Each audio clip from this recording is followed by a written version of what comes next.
Hello people, welcome to my first question and answer video. I have received a lot of questions so far, so I have decided to divide this session into many parts. So welcome to part number 1. Let's begin this.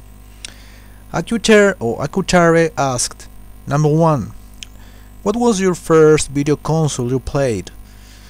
Well, I don't have a brilliant memory, but I think the first video game console I played in my life was Atari 2600. It happened 16 or 17 years ago when it was 6 or 7. Don't ask the name of the games I played that time because I don't remember them. But I think I played a soccer game and also a airplane shooting game which is similar to Afterburner, but apart from that I don't remember so much. That is the first, strictly speaking, that is the first console I played in my life, Atari 2600.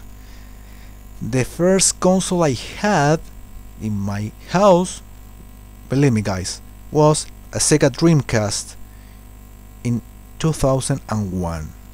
Believe me, I had never had a proper video console during the 90s, my childhood. My parents never wanted to give me a video game console. I know, it's very sad, it's very frustrating, but that is the truth. So the first console I played in my life was the Atari, and the first console I had in my house was the Dreamcast. Okay, number 2. What is your favorite retro game? Well, my favorite game ever is Donkey Kong Country 2. But the problem is, do you consider that game retro? In case you don't, my second favorite game, and definitely this is a retro game, is Super Mario Bros. 3. So again, in case you consider Donkey Kong Country 2 a retro game, that is my favorite retro game. In case you don't, Super Mario Bros. 3. It's pretty simple. The reason, well, Donkey Kong Country 2 is is the best representation of the 2D graphics, the improvement in the 2D in 2D graphics. Besides as a platformer game, it's very original because of the amount of levels, the kind of levels, this kind of contrast between the Middle Ages and the modern time is very attractive. So that's why I prefer this Donkey Kong Country game instead the other two, and even more than some Super Mario games because of the graphics. It's not necessary to be a 3D game to be good. That's why Donkey Kong Country 2 in this case is the best in my opinion. Next user, ShellZX17 asked, number 1, what's your favorite NES game of all time? I think I have responded this. Super Mario Bros. 3. The reason is pretty simple. A lot of action, a lot of levels, a lot of new power-ups, the best Super Mario sequel ever, even surpassing, in my opinion, games such as Super Mario World, Super Mario 64, Super Mario Galaxy, and all this modern shit. Super Mario Bros. 3. Number 2. Why don't you like modern games? Let's see. Perhaps I didn't express myself in a correct way. I didn't mean I don't like modern games or I hate modern games. I prefer to play the old ones. That's the correct expression in this case. I prefer to play old games, much more modern games. It doesn't mean I like some modern games, but in general terms I prefer the old ones. It's very simple. The reason? I prefer the simplicity of the old games. It's not necessary to improve so much the graphics or to make the gameplay more complex. to make a game successful. I mean, I think there are many games in which it's necessary a few tools, a few drawings, simple gameplay to be successful. Right? For instance, Super Mario 3 is a very good example. It's not necessary to improve the graphic to be successful. I hope you understand what I'm saying. I prefer the simplicity of old games. That's why I prefer these games more than the modern ones. There is another reason, more personal perhaps.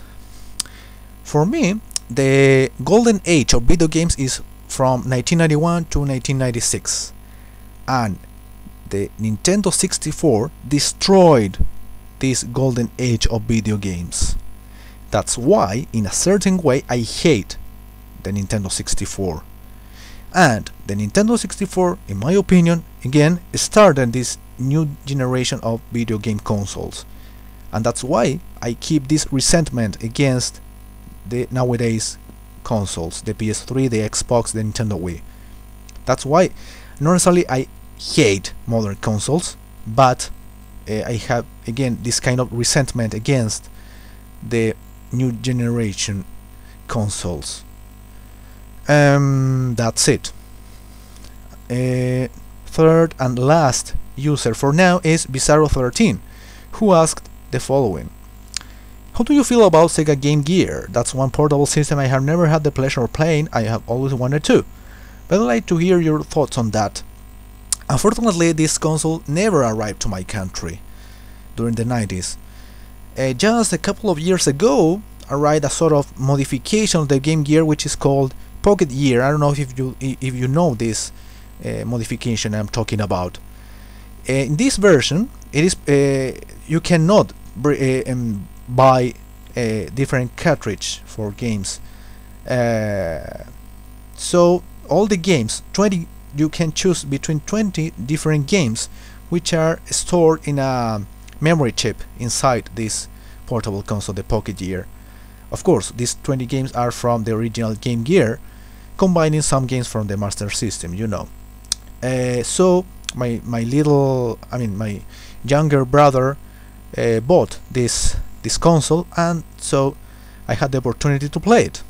My opinion is the characteristics in general of this console are very positive in my opinion. I mean, the incorporation of color, the possibility of play in the darkness, basically that is very positive. It was even better than the classic Game Boy at that time. But the problem was the following: the lack of good titles. I mean, the Game Boy had hundreds of successful titles, successful games. The Sega Game Gear hadn't, apart from some Sonic games, Alex Kidd, or some Mortal Kombat games, nothing else, to be honest. So, despite the good characteristics that the Game Gear had, the color, the light, and everything, it wasn't superior, much more superior than the Game Boy because of the lack of good titles. As simple as that. I think that's all for now. I hope you enjoyed my opinions about the different topics which have been exposed here. Please keep asking. I will respond all the questions as soon as I can. So that's it, and take care. See you next time.